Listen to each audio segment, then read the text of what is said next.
ABP news आपको रखे आगे। बड़ी हैरान करने की बात है कि जिस दीप सिद्धू पर सब आरोप लगा रहे हैं वो दीप सिद्धू गायब है। पुलिस को उसका अता पता नहीं और वो दीप सिद्धू सोशल मीडिया में आकर ज्ञान बखार रहा है। दिल्ली में हिंसा फैलाने के आरोपों को लेकर अब दीप सिद्धू सोशल मीडिया में सफाई देता हुआ दिखाई दिया। किसान नेताओं पर हमला बोल दिया दीप सिद्धू ने। दीप सिद्धू ने कहा है कि संयुक्त किसान मोर्चा के नेता उन पर आरोप लगा रहे हैं कि उन्होंने लाल किला मार्च में भड़काया लोगों को, जो कि सरासर गलत है। सिद्धू के मुताबिक अगर उनके कहने पर इतने सारे लोग लाल किला पहुंच गए होते तो संयुक्त किसान मोर्चा के लोग किस बात के नेता हैं। तो जब नेताओं ने दीप सिद्धू पर आरोप लगाए तो दीप सिद्धू ने सोशल मीडिया में नेताओं पर पलटवार कर दिया। लेकिन बड़ा सवाल यह है कि दीप सिद्धू सोशल मीडिया में जो तमाम तरह की बातें कर रहे हैं, दिल्ली पुलिस इनको ढूंढ क्यों नहीं पा रही है। ਉੱਥੇ ਦੋ ਝੰਡੇ ਲਾਏ ਗਏ। ਝੰਡਾ ਲਾਉਣ ਤੋਂ ਬਾਅਦ ਨਿਸ਼ਾਨ ਸਾਹਿਬ ਤੇ ਕਿਸਾਨੀ ਦਾ ਝੰਡਾ ਤੇ ਪਿੱਛੇ ਸਾਡਾ ਨੈਸ਼ਨਲ ਫਲੈਗ ਲੱਗਿਆ। ਇਹ ਜਿਹੜੀ ਡਾਈਵਰਸਿਟੀ ਆ, ਜਿਹਨੂੰ ਅਸੀਂ ਡਾਈਵਰਸਿਟੀ ਕਹਿੰਦੇ ਆ, ਇਹਨੂੰ ਸਾਨੂੰ ਸਮਝਣਾ ਚਾਹੀਦਾ। ਇਹ ਗੱਲ ਕਰਕੇ ਮੈਂ ਗਦਾਰ ਹੋ ਗਿਆ ਤਾਂ ਫਿਰ ਉੱਥੇ ਜਿਹੜੇ 3-5 ਲੱਖ ਬੰਦੇ ਬੈਠੇ ਸੀ ਉਹ ਵੀ ਗਦਾਰ ਹੋ ਗਏ। ਫਿਰ ਤਾਂ ਸਾਰੇ ਹੀ ਗਦਾਰ ਹੋ ਗਏ। ਇਹ ਗੱਲਾਂ ਨੂੰ ਤੁਸੀਂ ਇੱਕ ਬੰਦੇ ਤੇ ਥੋਪ ਦੋਗੇ ਤੇ ਉਸ ਬੰਦੇ ਨੂੰ ਤੁਸੀਂ ਗਦਾਰੀ ਦਾ ਸਰਟੀਫਿਕੇਟ ਵੰਡ ਦੋਗੇ। ਮੈਨੂੰ ਲੱਗਦਾ ਤੁਹਾਨੂੰ ਸ਼ਰਮ ਆਉਣੀ ਚਾਹੀਦੀ ਹੈ ਇਹੋ ਜਿਹੀਆਂ ਗੱਲਾਂ ਕਰਦੇ ਹੋਏ। ਸਾਡੇ ਬੰਦਿਆਂ ਨੇ ਤਾਂ ਮੈਨੂੰ ਗਦਾਰੀ ਦਾ ਸਰਟੀਫਿਕੇਟ ਵੰਡਤਾ। ਜੇ ਕਿ ਲੱਖਾਂ ਲੋਕ ਮੇਰੇ ਕਹਿਣੇ 'ਚ ਮੈਂ ਭੜਕਾਤੇ, ਫਿਰ ਤੁਹਾਡੇ ਕਾਹਦੇ, ਤੁਸੀਂ ਕਾਹਦੇ ਲੀਡਰ ਰਹਿ ਗਏ। ਮੈਨੂੰ ਆਰਐਸਐਸ ਦਾ ਬੀਜੇਪੀ ਦਾ ਬੰਦਾ ਕਹਿ ਰਹੇ ਹੋ। ਲਾਲ ਕਿਲੇ ਤੇ ਨਿਸ਼ਾਨ ਸਾਹਿਬ ਤੇ ਕਿਸਾਨੀ ਦਾ ਝੰਡਾ ਕੋਈ ਆਰਐਸਐਸ ਦਾ ਬੀਜੇਪੀ ਦਾ ਬੰਦਾ ਲਾਊਗਾ? ਇਹਨੂੰ ਸੋਚ ਕੇ ਤਾਂ ਦੇਖੋ, ਕੋਈ ਤਾਂ ਇਹਦੇ ਪਿੱਛੇ ਲੌਜਿਕ ਹੋਵੇ। ਅੱਛਾ, ਅਗਲੀ ਗੱਲ, ਕੋਈ ਕਾਂਗਰਸ ਦਾ ਬੰਦਾ ਲਾਊਗਾ, ਕੋਈ ਉਹ ਬੰਦਾ ਲਾਊਗਾ ਜਿਹਨੇ ਕੱਲ ਨੂੰ ਚੋਣਾਂ ਲੜਨੀਆਂ? ਨਹੀਂ, ਉੱਥੇ ਕੋਈ ਸੱਚਾ ਤੇ ਸੁੱਚਾ ਬੰਦਾ ਹੀ ਲਾਊਗਾ। ਤੇ ਜਿੰਨੀਆਂ ਰੂਹਾਂ ਉੱਥੇ ਸੀਗੀਆਂ ਉਹ ਸੱਚੀਆਂ ਸੁੱਚੀਆਂ ਸੀ। ਤੁਸੀਂ ਇੱਕ ਬੰਦੇ ਨੂੰ ਗਦਾਰ ਕਹਿ ਕੇ ਤੇ ਉਹ ਵੀ ਸਾਰੇ ਗਦਾਰ ਹੀ ਹੋਏ ਫਿਰ ਤਾਂ ਜਿਹੜੇ ਉੱਥੇ ਗਏ ਸੀ। केंद्र सरकार की सुनियोजित योजना बता रही है। वहीं बीजेपी का आरोप है कांग्रेस और राहुल गांधी लगातार भड़काऊ बयान दे रहे थे। किसान आंदोलन की आड़ में हुई सुनियोजित हिंसा व अराजकता के लिए सीधे सीधे गृह मंत्री श्री अमित शाह जिम्मेवार हैं। कांग्रेस ने लगातार उकसाने का काम किया किसानों के आंदोलन में। राहुल गांधी लगातार केवल समर्थन नहीं कर रहे थे, उकसा रहे थे। यदि प्रधानमंत्री माननीय नरेंद्र मोदी जी अब भी उन्हें बर्खास्त नहीं करते तो साबित हो जाएगा कि श्री अमित शाह से इस पूरी हिंसा में देश के प्रधानमंत्री की प्रत्यक्ष मिलीभगत है। 26 तारीख को जब किसान नेता कुछ कह रहे थे कि ये फाइनल मैच है, तब पंजाब सरकार को पंजाब से निकलने वाले ट्रैक्टरों पर प्रिवेंटिव अरेस्ट करनी चाहिए थी, नहीं की। किसान आंदोलन की सबसे बड़ी ताकत थी किसान संगठनों की एकता। ऐसे 580 के करीब छोटे बड़े किसान संगठन थे जो दिल्ली के अलग अलग बॉर्डर पर धरने पर बैठे थे। लेकिन 26 जनवरी की हिंसा के बाद अब इस एकता में दरार आती दिख रही है।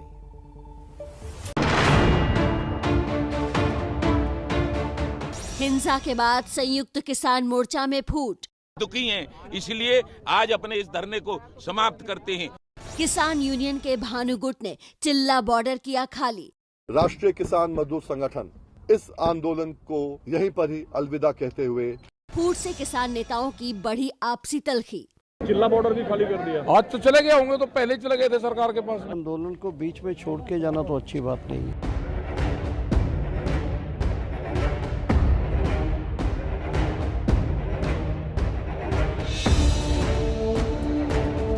पिछले 58 दिनों से नोएडा से सटे दिल्ली के बॉर्डर पर किसानों ने जो रास्ता रोक रखा था, देर रात वो आम लोगों के लिए खोल दिया गया। गणतंत्र दिवस पर हुई हिंसा के विरोध में भारतीय किसान यूनियन के भानु गुट ने खुद को आंदोलन से अलग कर लिया। इस वक्त चिल्ला बॉर्डर का नोएडा से दिल्ली जाने वाला जो रास्ता है उसे खोला जा रहा है। देखिए तस्वीरों में आप देख सकते हैं कि कैसे यहाँ पर जो 3 लेयर की बैरिकेडिंग की गई थी उसे हटाया जा रहा है। वहीं दूसरी ओर क्रेन्स भी जो हैं यहाँ पर मौजूद हैं, जिन्होंने यहाँ पर जो सामने बोल्डर्स लगाए गए थे बैरिकेड्स के सामने, उन बोल्डर्स को भी हटा दिया है। यहाँ पर लगातार जो है काम जारी है, जहाँ एक और जो अन्य सुरक्षा बल के अधिकारी हैं, जो कर्मी हैं, वो अपने कार्य में जुटे हुए हैं, बैरिकेड्स हटाने का काम कर रहे हैं। वहीं दूसरी ओर देखिए, जहां दिल्ली खत्म होता है और जहां नोएडा शुरू होता है, जहां पर किसान जो हैं अपना तंबू लगाए बैठे थे, अब वो तंबू भी आपको यहां पर नजर नहीं आएगा। रास्ता खुलने से आम लोगों को राहत मिली है, लेकिन संकट अब संयुक्त किसान मोर्चा के लिए खड़ा हो गया है, क्योंकि इस रास्ते के खुलते ही कई किसान गुटों की राह हमेशा के लिए जुदा हो गई है। जिन लोगों ने लाल किले पर दूसरा झंडा फहराया उनका विरोध करते हैं, जिन लोगों ने पुलिस को मारा उनका विरोध करते हैं, जिन्होंने उद्यमता की उनका विरोध करते हैं। इस दुखी से दुखी हैं, इसलिए आज अपने इस धरने को समाप्त करते हैं। माना जा रहा था कि दिल्ली की हिंसा का साइड इफेक्ट किसानों की गुटबाजी को सतह पर ला देगा, और अब वही हो रहा है। आंदोलन के समर्थन में गाजीपुर बॉर्डर पर बैठे अखिल भारतीय मजदूर संगठन के नेता वीएम सिंह ने न सिर्फ घर वापसी का ऐलान किया, बल्कि जाते जाते राकेश टिकैत पर गंभीर आरोप भी लगा गए। रात में बात हुई, मैं खुद गया राकेश टिकैत के जो उसने ऑफिस हमने बनाया था, अभी पस्तो बनाया 2 दिन पहले, नीचे से उठ के ऊपर आ गए। अब कोई दिक्कत है? बोले कोई दिक्कत नहीं है, सब साथ चलेंगे। हाँ, सब साथ चलेंगे, 11 बजे चलेंगे, टाइम सेट हो गया। हम 10 बजे यहाँ पहुंचे, मालूम चला उससे पहले बैरियर तोड़ के निकल गए साहब। हालांकि संयुक्त किसान मोर्चा ने वीएम सिंह को पहले ही खुद से अलग कर दिया था, लेकिन वो अपने दल बल के साथ गाजीपुर बॉर्डर पर टिके थे, और बुधवार को उनके ऐलान के बाद वहां मौजूद दूसरे संगठनों ने उनका विरोध शुरू कर दिया। अब देखिए गाजीपुर बॉर्डर की तस्वीरें हैं और बिल्कुल आगे की तरफ वीएम सिंह का टेंट लगा हुआ है, और इस टेंट के सामने यहाँ पर जो किसान हैं वो अब धरना प्रदर्शन कर रहे हैं। दोनों तरफ आप देखिए तमाम सारे जो किसान हैं वो कह रहे हैं जब तक बिल वापसी नहीं तब तक घर वापसी नहीं। इन लोगों से पूछते हैं क्या अभी डिमांड कर रहे हैं। वीएम सिंह साहब बोले हैं कि वो किसान से वापस ले रहे हैं, घर वापसी नहीं, घर वापसी नहीं। वीएम सिंह कह रहे हैं कि वो तो आंदोलन से हट रहे हैं। नहीं, कोई नहीं। ये आपसी विरोध और एक दूसरे के खिलाफ ये नारेबाजी बता रही है कि संयुक्त किसान मोर्चा में अब सब कुछ ठीक नहीं है। जो कल तक एक दूसरे के साथ खड़े थे, वो अब एक दूसरे को फूटी आंख नहीं देखना चाहते। वे कल तो साथ थे, उनके लोग नहीं गए ट्रैक्टर लेकर। आज कैसे मतलब पुलिस ने कहे भाई यार लिखी ऑर्डर का आंदोलन छोड़ कर चले गए।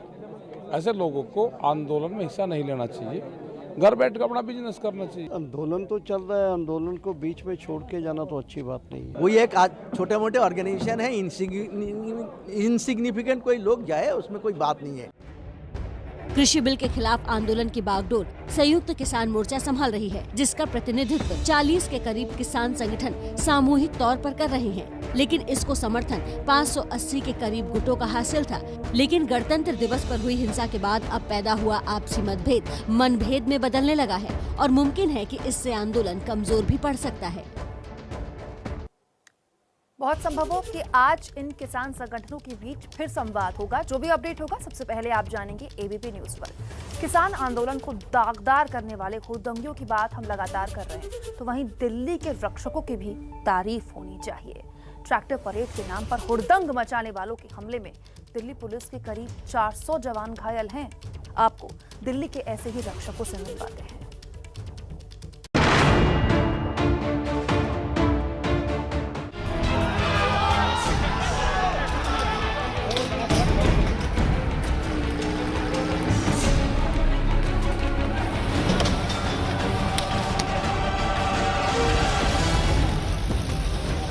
कहीं बैरिकेडिंग पर ट्रैक्टर चढ़ाया गया,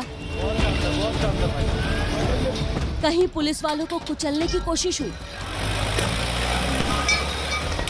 तो कहीं पर पुलिस वालों पर ताबड़तोड़ हमले हुए।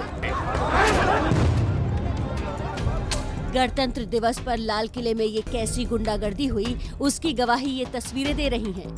हुड़दंगियों के इन हमले में दिल्ली के रक्षकों ने कैसे दिल्ली की हिफाजत की, आज कहानी उन्हीं हीरो की। बुराड़ी के एसएचओ पूरनचंद यादव की तैनाती लाल किले पर ही थी। जब वो अपने घायल साथी को लेकर अस्पताल जा रहे थे, तो बवालियों ने उन पर भी हमला बोल दिया। पुलिस वालों का कहना है कि हुड़दंगियों को रोकने के लिए चूंकि कम से कम ताकत का इस्तेमाल करना था, लेकिन हुड़दंगियों को रोकने में काफी चोट आई। और मैं कह भी रहा था इसको हॉस्पिटल जाने दो, हम हॉस्पिटल जाने दो बस। जैसे हम लोग बाहर निकले, उन्होंने फिर उसको भी नहीं देखा, और जो भी हो सकता था इनके पास लाठी डंडे तलवार, उससे हमला कर दिया। मैं बॉडी प्रोटेक्टर पहना हुआ था, हेलमेट था तो काफ़ी सब बहुत सारे ब्लोज हेलमेट में झेल के, लेकिन बाद में तलवार सी मारी किसी ने तो हेलमेट टूट गया।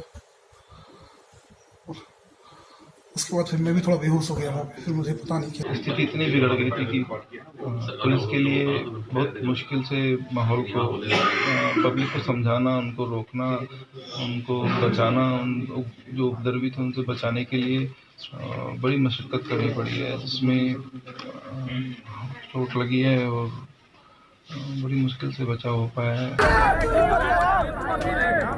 26 जनवरी को गाजीपुर बॉर्डर से रूट तोड़कर अक्षरधाम की तरफ जाने वाले ट्रैक्टर को रोकने की कोशिश करती इन बहादुर महिला पुलिस कर्मियों की जाबाजी देखिए।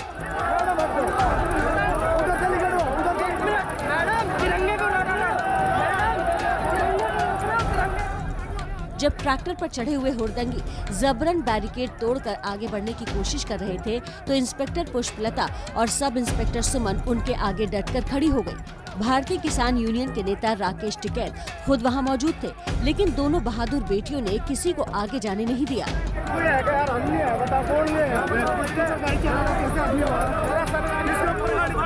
हालांकि थोड़ी देर बाद दूसरे रूट से कुछ हुड़दंगी अक्षरधाम की तरफ बढ़ गए, जहां जोरदार हंगामा हुआ।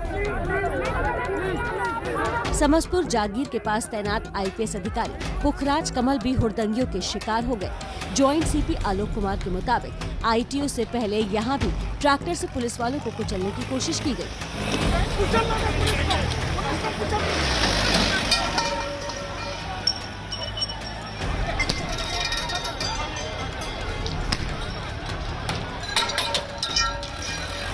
इनको रोकने के लिए पुलिस ने जो टीयर गैस शेल्स हैं वो काफ़ी यूज़ किए। उसी यूज़ करने के बाद जो है ये जो जितने भी फार्मर्स थे वो और ज़्यादा उपद्रव करने लग गए, और ज़्यादा वायलेंट हो गए और ज़ोर से बैरिकेड्स को ट्रैक्टर्स उन पे चढ़ाने लग गए। कोई एक पत्थर जो है वो मेरे सर पे भी आके लगा, जिसकी वजह से फोरहेड पे जो है एक टीयर भी हुआ है। हमने वहाँ पे टीयर गैसिंग भी की, बेटन चार्ज भी किया और इनको रोकने की कोशिश की, लेकिन जो उग्र किसान थे उन्होंने क्या किया, उन्होंने ट्रैक्टर से लोगों को, पुलिस वालों को, सुरक्षा बलों को कुचलने की कई जगह कोशिश की गई।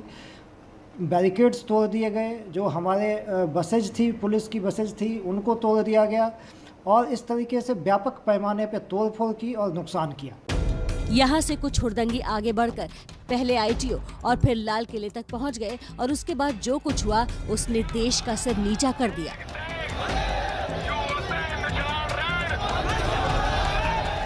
दूसरी तरफ दिल्ली के नजफगढ़ बॉर्डर पर भी जमकर बवाल हुआ। हुड़दंगियों के हमले में एसएचओ बलजीत सिंह के दोनों हाथ टूट गए। बलजीत सिंह का दावा है कि कई हुड़दंगी शराब के नशे में भी थे। इवन कई लोगों ने शराबें भी पी रखी थी और बड़े बड़े लठ झंडों में बांध रखे थे और उससे वार कर दी। एक आदमी को बहुत ज्यादा बेकाबू था बस पे तोड़फोड़ करने में, मैंने उसको जैसे ही पकड़ा मेरे दोनों हाथों पे उन्होंने लठों से वार किया। मेरे दोनों हाथों में फ्रैक्चर है। गणतंत्र दिवस को हुई गुंडागर्दी में 394 पुलिस वाले घायल हुए। कई अब भी आईसीयू में भर्ती हैं। 428 बैरिकेड, पुलिस की 30 गाड़ियां और 6 कंटेनर तोड़े गए। Delhi police commissioner SN Srivastava ने अस्पताल जाकर पुलिस वालों से मुलाकात भी की है। दिल्ली हिंसा मामले में 2 दर्जन से ज्यादा मामले दर्ज किए जा चुके हैं ताकि हुड़दंगियों का हिसाब हो सके। तो हम आपको लगातार एक एक कर स्पेशल रिपोर्ट्स दिखा रहे हैं। ये भी जान लीजिए कि गणतंत्र दिवस के मौके पर राजधानी दिल्ली में जो कुछ भी हुआ उसे देश कभी भी नहीं भुला पाएगा, क्योंकि वो शर्मनाक तस्वीर थी। उसी तस्वीर से जुड़ा नया खुलासा अब हुआ है। उस शख्स की पहचान हुई है जिसने 26 जनवरी को लाल किले की प्राचीर पर तिरंगे की जगह धर्म विशेष का झंडा लहरा दिया था।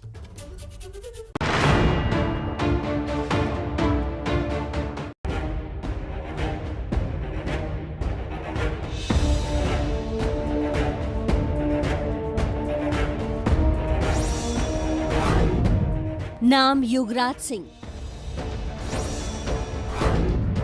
उम्र 20 साल, पेशा खेती किसानी,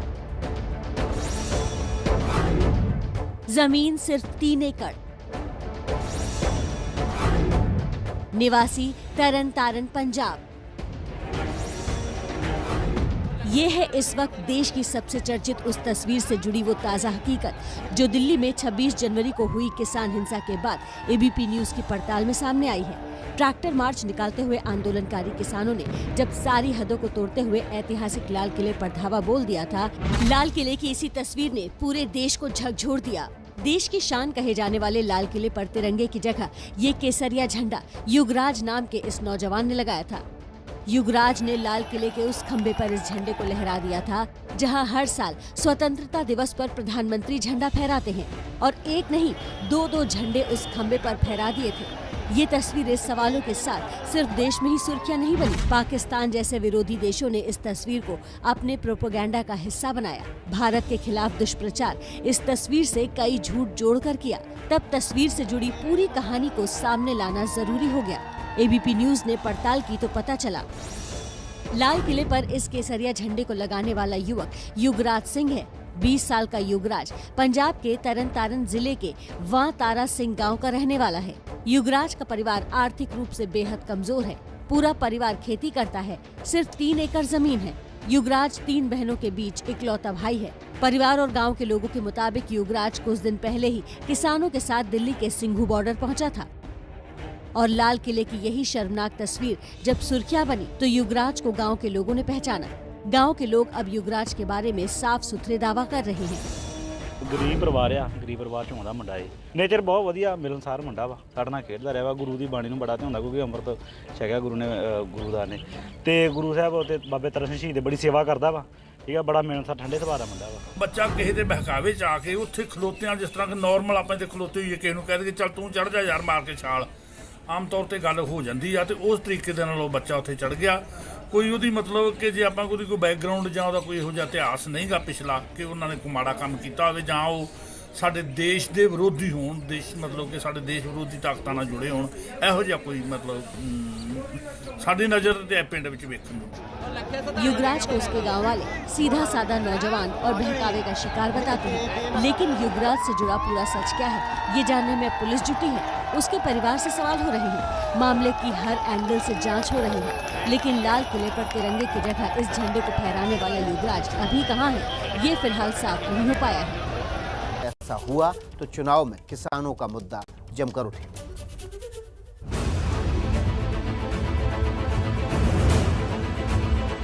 जिस कृषि कानून के नाम पर दिल्ली में कोहराम मचा, अब उसी कृषि कानून के खिलाफ बंगाल में सियासी दंगल की तैयारी है। पश्चिम बंगाल के चुनावी मौसम में जब टीएमसी और बीजेपी के बीच हर मुद्दे पर आर पार की लड़ाई चल रही है, ऐसे में एक नए संग्राम की स्क्रिप्ट आज तैयार होने जा रही है। ममता सरकार आज विधानसभा में केंद्र के 3 नए कृषि कानूनों के खिलाफ प्रस्ताव पेश करने वाली है। ममता बनर्जी ने इसके लिए 2 दिन का विशेष सत्र बुलाया था, जिसका आज दूसरा दिन है। सुबह 11 बजे से विधानसभा का सत्र शुरू होगा और प्रस्ताव पर 2 से 2.5 घंटे चर्चा होने का अनुमान है। किसानों के मुद्दे पर मोदी और ममता की लड़ाई कोई नई बात नहीं है। पीएम मोदी पहले भी किसान सम्मान निधि लागू नहीं करने पर ममता सरकार को घेरते रहे हैं। मेरे किसान भाई बहन बंगाल के इस योजना के वो लाभ नहीं ले पा रहे हैं। कितने लाखों किसानों ने लाभ लेने के लिए योजना के लिए अर्जी की, ऑनलाइन आवेदन कर चुके हैं, लेकिन वहां की राज्य सरकार उसको भी अटका करके बैठी। बीजेपी की तरफ से किसान विरोधी प्रचार पर जोर दिए जाने के बाद ममता बनर्जी बाद में योजना से जुड़ने के लिए तैयार हो गई। 26 जनवरी की हिंसा को लेकर कृषि कानूनों को लेकर टीएमसी और कांग्रेस दोनों मोदी सरकार पर हमलावर हैं। जब ये बिल आया तो तृणमूल कांग्रेस में हमारे डेरिक वहां थे। हम लोग ने कहा कि भैया इतनी जल्दी क्या, प्रजातंत्र की यदि बात करते हैं तो प्रजा से भी तो पूछ लीजिए कुछ। और यहाँ जो स्टेक होल्डर कहते हैं वो किसान, आपने ना तो किसान से पूछा ना तो ऑपोजिशन से बात की। हमारा एक ही था, हर एक ऑपोजिशन का था और बहुत सारे बीजेपी वाले भी कि भाई आप इसको एक सिलेक्ट कमेटी में भेज दीजिए। मोदी गवर्नमेंट एडमेंट है, इसीलिए 62 डेज कवरेज हो गया, फिर भी इसका सलूशन अभी तक नहीं निकला।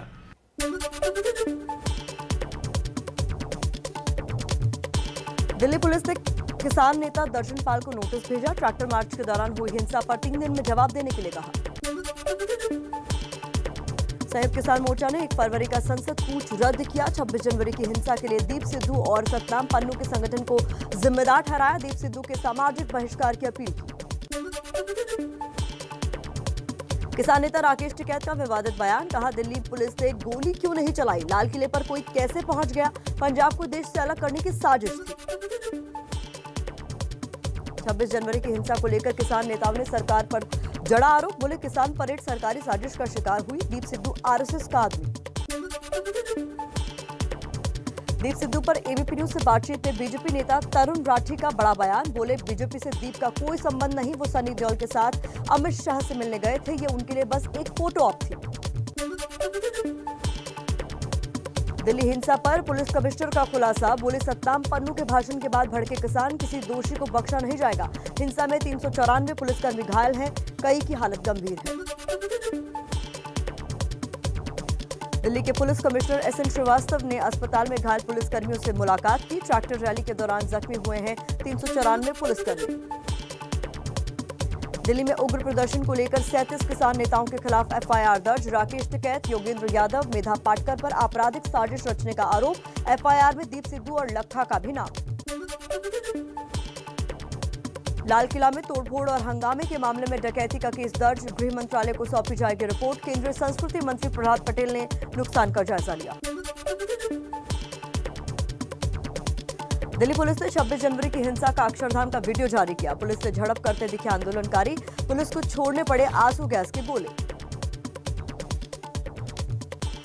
तो चलिए कुछ और खबरों का रुख कर लेते हैं फटाफट अंदाज में। 26 जनवरी की हिंसा के बाद किसान आंदोलन में फूट पड़ गई है। वीएम सिंह और भानु गुट ने आंदोलन से खुद को अलग किया है। वीएम सिंह का आरोप, मार्च के दौरान अलग रूट पर चलना चाहते थे टिकैत। किसान नेता वीएम सिंह के आंदोलन से हटने की घोषणा का गाजीपुर बॉर्डर पर जमकर विरोध। वीएम सिंह के खिलाफ किसानों ने की नारेबाजी, कहा जब तक बिल वापसी नहीं तब तक घर वापसी नहीं। वीएम सिंह पर भारतीय किसान यूनियन के राष्ट्रीय युवा अध्यक्ष गौरव टिकैत ने बोला बड़ा हमला, कहा जो आंदोलन छोड़ रहे हैं उन्होंने ही दिल्ली में हिंसा कराई।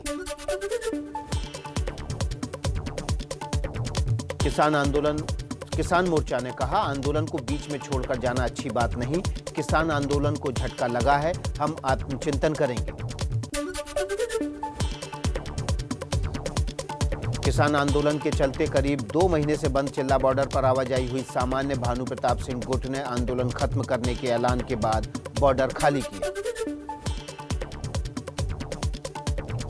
दिल्ली में हुए घमासान पर राजनीति गरमाई। कांग्रेस ने बीजेपी पर लगाया आरोप, कहा सोची समझी साजिश के तहत फैलाई गई हिंसा। गृह मंत्री अमित शाह से इस्तीफा देने की मांग की। केंद्रीय मंत्री प्रकाश जावड़ेकर का कांग्रेस पर जवाबी हमला, कहा कांग्रेस ने किसानों को भड़काया। राहुल गांधी लगातार उकसाने का काम कर रहे हैं।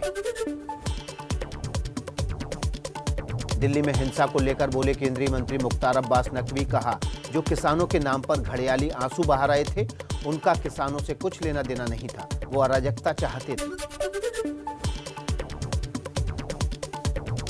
लाल किले पर झंडा फहराने को लेकर अकाली दल ने भी सरकार को ठहराया जिम्मेदार, कहा किसान आंदोलन को बदनाम करने में जुटी थी सरकार, अपने मंसूबों में कामयाब हुई।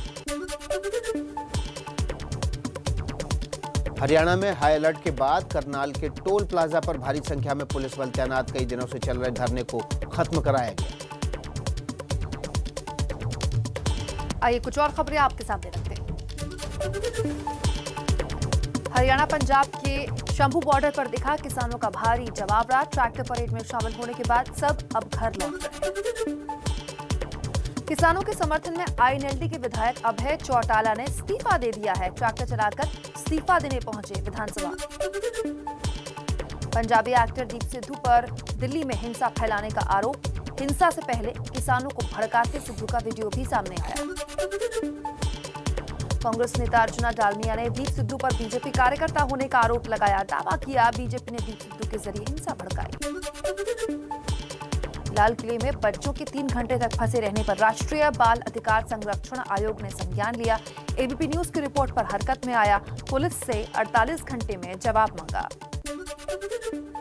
ट्रैक्टर परेड के दौरान मरने वाले किसानों पर यूपी पुलिस का दावा। कहा किसान के शव का पोस्टमार्टम हो चुका है, जिसमें गोली लगने की पुष्टि नहीं हुई है। ट्रैक्टर पलटने से चोट की वजह से मौत हुई है।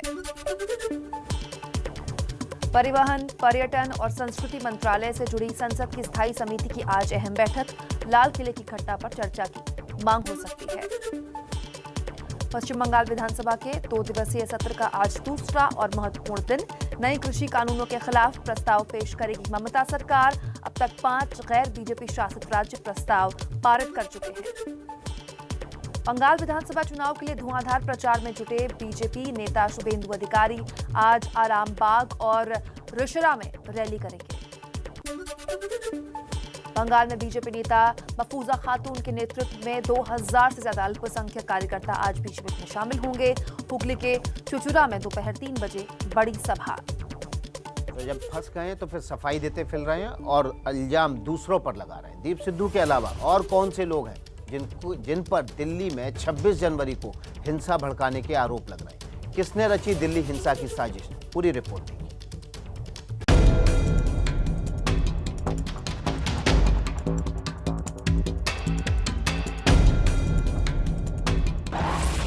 कौन है दिल्ली हिंसा की साजिश के सूत्रधार? 37 लोगों की वजह से दिल्ली में कटा बवाल। दिल्ली पुलिस ने 26 जनवरी को हुई हिंसा के लिए 37 लोगों को जिम्मेदार मानते हुए एफआईआर दर्ज की है, जिनमें से 5 नामों को साजिश का सूत्रधार बताया जा रहा है। इन 5 चेहरों में पहला नाम पंजाबी एक्टर दीप सिंह सिद्धू, दूसरा नाम पूर्व गैंगस्टर लखा सिधाना, तीसरा नाम किसान मजदूर संघर्ष समिति के अध्यक्ष सतनाम सिंह पन्नू, चौथा नाम मजदूर संघर्ष समिति के महासचिव सरवन सिंह पंढेर और 5वां नाम भारतीय किसान यूनियन के राष्ट्रीय प्रवक्ता राकेश टिकैत का है। तो सवाल है कि क्या इन 5 लोगों ने दिल्ली को जलने पर मजबूर किया? 72वें गणतंत्र पर ऐतिहासिक दिल्ली के इतिहास में बदनुमा दाग लगाया? तो ये जान लीजिए कि ये 5 नामों पर हिंसा भड़काने के आरोप क्यों लग रहे हैं। पहला नाम है दीप सिंह सिद्धू का। वजह है एक वीडियो। इस वीडियो में सिद्धू एक बाइक पर बैठा दिखाई दे रहा है, लेकिन लोगों की नजर पड़ी तो बाइक से भागने लगा। एक दूसरे वीडियो में लाल किले के पास भी दिखा। हिंसा में साजिश का आरोप सिद्धू पर लगा तो सोशल मीडिया पर बयान जारी कर आरोपों से इनकार किया, लेकिन ये बात मान ली कि लाल किले तक गया था। ਜਦੋਂ मैं लाल किले पहुंचा मेरे ख्याल च उत्थे घट्टो घੱਟ ਲੱਖ ਬੰਦੇ ਤੋਂ ਵੱਧ ਇਕੱਠ ਆਲਰੇਡੀ ਸੀਗਾ। ਸੋ ਮੇਰੇ ਕਿਸੇ ਵੀਡੀਓ 'ਚ ਜਾਂ ਕਿਸੇ ਹੋਰ ਵੀਡੀਓ 'ਚ ਵੀ ਇਹ ਦਿਖਾ ਦਿਓ ਵੀ ਦੀਪ ਸਿੱਧੂ ਸਾਰੇ ਨੂੰ ਅੱਗੇ ਲੱਗ ਕੇ ਲਾਲ किला ਲੈ ਗਿਆ ਹੋਵੇ। अब सवाल है कि जब ट्रैक्टर परेड के लिए रूट तय था तो वो लाल किले क्यों गया था? इन सवालों का जवाब जानने के लिए एबीपी न्यूज ने बात की दीप सिद्धू से।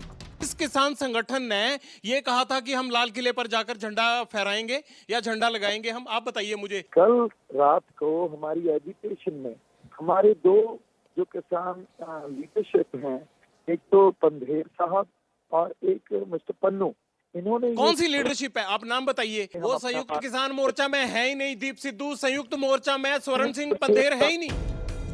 आरोपों पर दीप सिद्धू का जवाब गोलमोल था, लेकिन सिंघू बॉर्डर पर मौजूद किसानों ने भी दीप सिद्धू और लखा सिधाना पर ही किसानों को भड़काकर लाल किले तक ले जाने का आरोप लगाया। दिल्ली हिंसा की साजिश में दूसरा नाम लखा सिधाना का है। अपराध की दुनिया में बड़ा नाम था, गिरफ्तारी भी हो चुकी है। चुनाव लड़ना चाहता है, नौजवानों को भड़काने के कई आरोप लगते रहे हैं। हिंसा के लिए किसानों को भड़काने के आरोप पर लखा सिधाना की ओर से कोई भी बयान सामने नहीं आया है, लेकिन सिद्धू ने एबीपी न्यूज के साथ बातचीत में 2 और नाम लिए, सतनाम सिंह पन्नू और सरवन सिंह पंढेर का। ये दोनों किसान मजदूर संघर्ष समिति के नेता हैं। सुनिए इन्होंने दीप सिद्धू के लगाए आरोपों पर क्या जवाब दिया। जो तत्व लाल किले में घुसे हो साढ़े ना कोई संबंध नहीं है, वो गैर समाजिक तत्व है। जो दीप सिद्धू है उसके साथ साड़ा कोई संबंध नहीं है। किसी लखा सिधाना को या किसी दीप सिद्धू को कभी अपनी स्टेज पर नहीं बोलने दिया। लाल किले पर जो लोग गए या किसी किस्म से पुलिस के साथ हिंसा की या कुछ झंडा फैलाया, कुछ ऐसा किया, हम उसकी सपोर्ट नहीं करते। ये निंदनीय कार्यक्रम है, ये किसान मजदूर संघर्ष का कार्यक्रम नहीं था। ये जो साजिशकर्ता लोग हैं दीप सिद्धू वर्गे, उनका कार्यक्रम था। यानी किसान संघर्ष समिति के नेता और दीप सिद्धू एक दूसरे पर ही दिल्ली हिंसा का ठीकरा फोड़ रहे हैं। लेकिन हिंसा की साजिश में जिस 5वें नाम राकेश टिकैत की चर्चा हो रही है, वो लाल किले की घटना के लिए दीप सिद्धू के साथ किसान संघर्ष समिति के नेताओं पर भी आरोप पड़ रहे हैं। जबकि उनके खुद के एक वायरल वीडियो ने उन्हें दिल्ली हिंसा को लेकर सवालों के घेरे में खड़ा कर दिया है। अपना ले आइयो झंडा झुंडा भी लगाना, लाठी गोती भी साथ रखियो, अपनी लगागा तिरंगा भी झंडा वैसा भी लगा लियो उस पर, और आ जाओ बस। अब बहुत बोल दिया।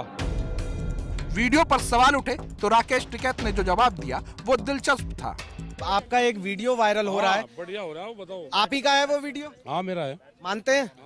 तो उसमें जो आपत्तियां उठाई जा रही हैं वो भी जानते होंगे आप? हाँ जानता हूँ। डंडा लाने की बात क्यों?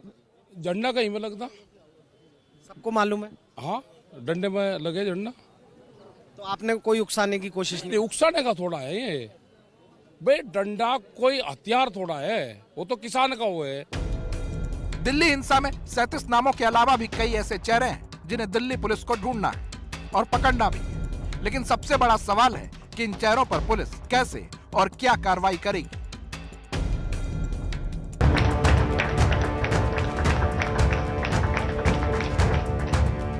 देश में कोरोना के खिलाफ टीकाकरण अभियान की शुरुआत हो चुकी है। इस टीकाकरण के बावजूद सरकार देशवासियों से लगातार अनुरोध कर रही है कि कोरोना को लेकर किसी भी तरह की लापरवाही न की जाए। अब केंद्रीय गृह मंत्रालय ने बुधवार को कोविड-19 से जुड़ी एक नई गाइडलाइन जारी की है। इस गाइडलाइन में पुराने नियमों में थोड़ी छूट दी गई है। स्वास्थ्य मंत्री डॉक्टर हर्षवर्धन ने अपने ट्विटर अकाउंट पर लिखा, कोविड-19 के खिलाफ लड़ाई को मजबूती देने के लिए केंद्रीय गृह मंत्रालय ने guideline for surveillance, containment and caution जारी की है। ये दिशा निर्देश 1 फरवरी से 28 फरवरी 2021 तक प्रभावी रहेगा। इस गाइडलाइन के मुताबिक मास्क, साफ सफाई और उचित दूरी का ध्यान रखना बेहद जरूरी होगा। इस गाइडलाइन में सिनेमा घर मालिकों को बड़ी राहत दी गई है। इस गाइडलाइन में पहले सिनेमा घरों को 50% क्षमता के साथ खोलने की इजाजत थी, लेकिन अब इस नई गाइडलाइन में 50% से ज्यादा क्षमता के साथ सिनेमा घर खोले जा सकते हैं। इसके लिए सूचना एवं प्रसारण मंत्रालय जल्दी ही नई SOP जारी करेगा। इस गाइडलाइन के अनुसार स्विमिंग पूल को भी सभी के लिए खोल दिया गया है। पहले स्विमिंग पूल इस्तेमाल करने की इजाजत सिर्फ खिलाड़ियों को दी गई थी। नई गाइडलाइन में आने जाने पर भी ढील दी गई है। राज्यों के अंदर या एक राज्य से दूसरे राज्य में आने जाने में किसी तरह की पाबंदी नहीं होगी। आने जाने के लिए किसी की इजाजत की जरूरत भी नहीं होगी। कंटेनमेंट जोन को छोड़कर बाकी जगह सामाजिक, धार्मिक, खेल, मनोरंजन, सांस्कृतिक, धार्मिक समारोह को इजाजत दी गई है। हालांकि इसके लिए संबंधित SOP से इजाजत लेना जरूरी है। गाइडलाइन में बुजुर्गों, महिलाओं और बच्चों को विशेष ध्यान देने का आग्रह किया गया है। साथ ही आरोग्य सेतु ऐप के इस्तेमाल का खास जोर दिया गया है। गए हैं अभी कुछ देर पहले की ये खबर हम आपको बता रहे हैं। तीव्रता इतनी कम थी कि हो सकता है कि आपने भूकंप के झटके महसूस भी ना किए हों, क्योंकि कुछ देर पहले की ये खबर थी। और ये जो वक्त होता है ये पीक आवर्स का होता है, ऑफिस आवर्स का होता है। ज्यादातर लोग सड़क पर होते हैं दफ्तर जाने के लिए, अपने काम पर जाने के लिए। तो वैसे भी हो सकता है कि ट्रैफिक में आप हो तो आपने इन झटकों को महसूस ना किया हो। इस वक्त की बड़ी खबर, पिछले साल इस बात का रिकॉर्ड हुआ था कि केवल 2 महीने में 15 से ज्यादा बार दिल्ली NCR में भूकंप के झटके महसूस किए गए थे। और एक बार फिर से भूकंप के झटके आज दिल्ली में महसूस किए गए। रिक्टर पैमाने पर 2.8 इसकी तीव्रता, क्योंकि तीव्रता इतनी हल्की थी कि हो सकता है कि आपने झटके महसूस ना किए हो। वक्त 9:17। लाला लाजपत राय का जन्मदिन है। प्रधानमंत्री मोदी ने इस मौके पर उनको याद करते हुए नमन किया है और ट्वीट किया है। प्रधानमंत्री मोदी ने ट्वीट में क्या लिखा है आपके सामने रख देते हैं। महान स्वतंत्रता सेनानी पंजाब केसरी लाला लाजपत राय को उनकी जन्म जयंती पर कोटि कोटि नमन। देश की आजादी के संघर्ष में उनका योगदान अभूतपूर्व है। प्रधानमंत्री मोदी ने लाला लाजपत राय को उनके जन्मदिवस पर याद करते हुए ये ट्वीट किया।